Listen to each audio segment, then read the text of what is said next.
Hola a todos, espero que ustedes estén bien. Hoy vamos a hablar del condicional en español. So today we're going to talk about the conditional in Spanish. Now, this is a mood. This is not really a tense because tense deals with time. And the conditional is used to express desire, it is used to express possibility, etc. Okay, so this is more of a mood than a tense, right? El condicional. So how do we form it? So in this part, we're going to focus on the formation, right? And then we're going to get into some irregular verbs, and then we're going to end off by looking at the different contexts, right? So this is how we form it. The following endings are added to the infinitive of the verb. So we have the verb infinitive and we add these to the ending. And of course, we will add the ending based on the subject. Okay? So, yo, ella, tú, ellas, él, ella, usted, ella, nosotros, nosotras, iamos, vosotros, vosotras, iáis, ellos, ellas, ustedes, ian. So we add these endings to the infinitive of the verb. All right? So I have some examples of verbs here. I have an ER verb, an AR verb, and an IR verb, okay? So comer, that means to eat. Yo comería. Tú comerías. Él, ella, usted comería. Nosotros, nosotras comeríamos. Vosotros, vosotras comeríais, okay? Ellos, ellas, ustedes comerían. Comerían. Now, before I go on to jugar, I forgot to mention that generally the conditional would translate as would. Right? So I would do whatever. I would be, whatever the case may be. But would is usually the translation. Okay? Jugar, which means to play. Yo jugaría. Tú jugarías. Él, ella, usted jugaría. Nosotros, nosotras jugaríamos. Vosotros, vosotras jugaríais. And ellos, ellas, ustedes jugarían.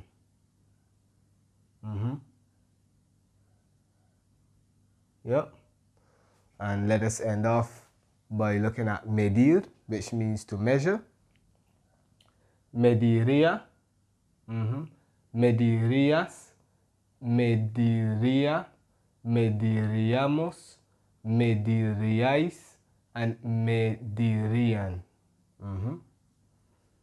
All right. So to form the conditional tense, as you see, is pretty simple, right?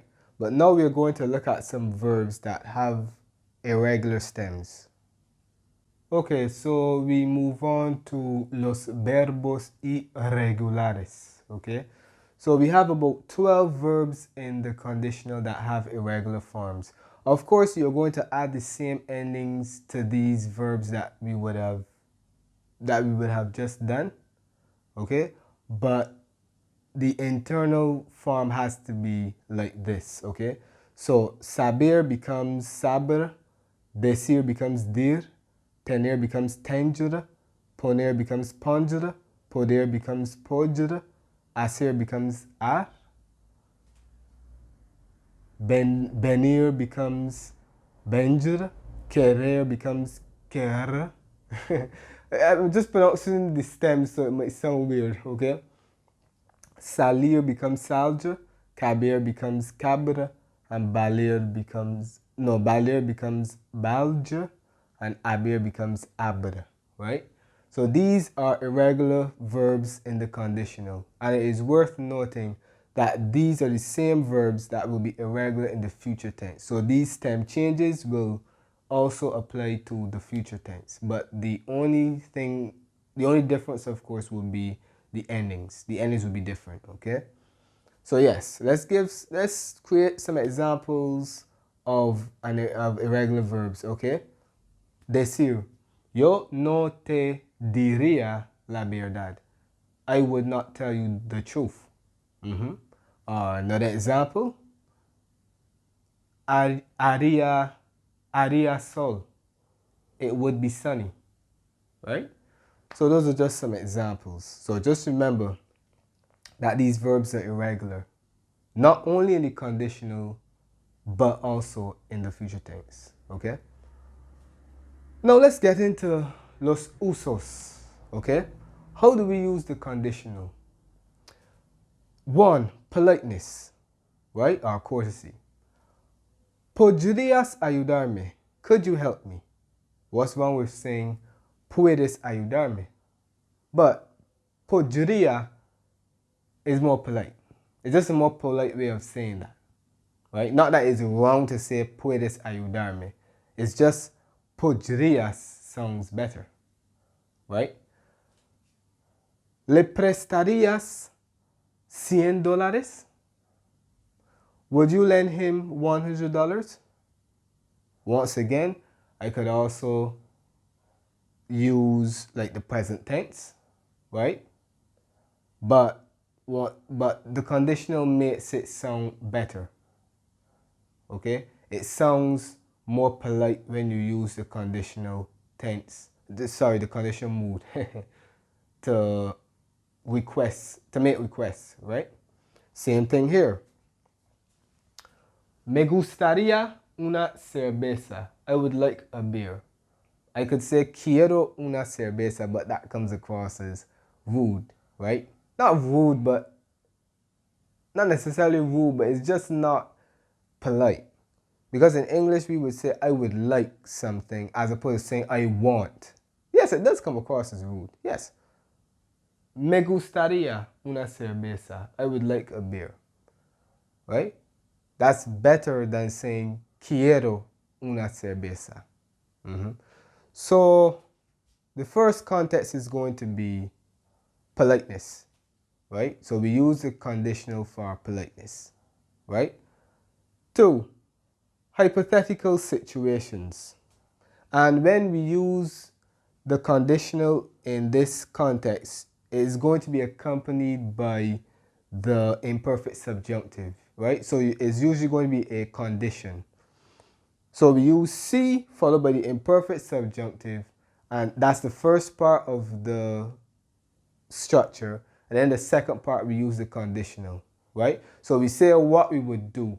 So the first part, we establish the condition, right? And to establish that, we use C followed by the imperfect subjunctive, right? So for example, si yo fuera rico, compraría una casa. So the first part establishes the condition. What's the condition? Si yo fuera rico, if I were rich, okay? What would I do? I would buy a house. Compraría una casa.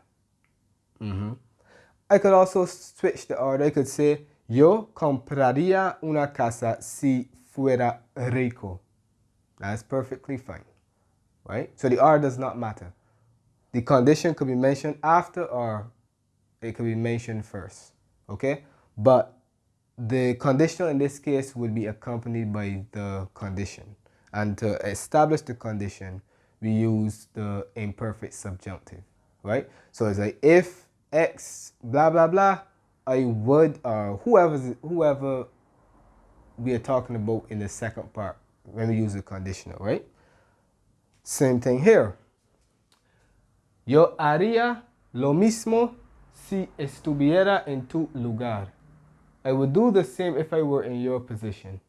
I could also say, si estuviera en tu lugar, haría lo mismo. Same thing. Order does not matter.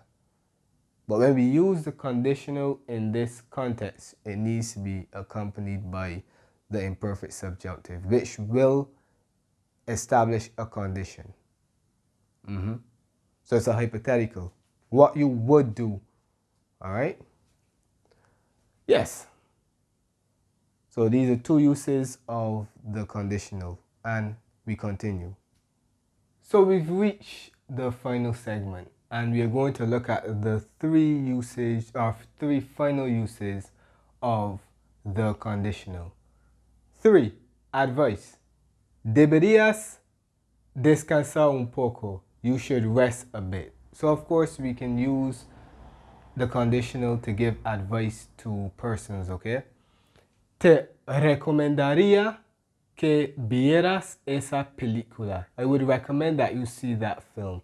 Now, if we use the conditional with advice in this structure, we use que, we have to use the imperfect subjunctive in the subordinate clause, okay? So that clause which follows the que. You notice that I would have vieras in the imperfect subjunctive, yes. All right, so we have to do that. If that were the present tense, I would say te recomiendo que veas esa película. But because we are in the conditional, we have to put the subordinate clause in the imperfect subjunctive. So just remember that. Anytime you're using the que, right? Tu madre podría llevarte a la escuela. Your mother could take you to school. So the podría could be that's like a suggestion, right? So she could take you to school, right? So it's advice, it's a recommendation or a suggestion, right? So this is one of the uses of the conditional, to give advice, all right? 4. Now this is very important. To express the future in the past. Anytime we want to make a reference to the future, but we are in the past, we have to use the conditional. So let's see. Me dijeron que me traerían una torta. They told me that they would bring a cake for me. Notice I did not say me dijeron que me traerán una torta. That would be wrong. I cannot say they told me that they will bring me a cake. No. No. I could say me dijeron que me iban a traer una torta. They told me that they were going to bring a cake for me. I could say that. I could keep it in the past tense. But if I want to make reference to the future, I have to use the conditional. Okay? Similarly, pensé que perderíamos el partido. Pensé que perderíamos el partido. That was a mispronunciation the first time, right? So, pensé que perderíamos el partido. I thought that we would lose the game. So we're making reference to the past. And we're talking about the future. So we have to use the conditional, right? No sabíamos que le pasaría. We did not know that would happen to her.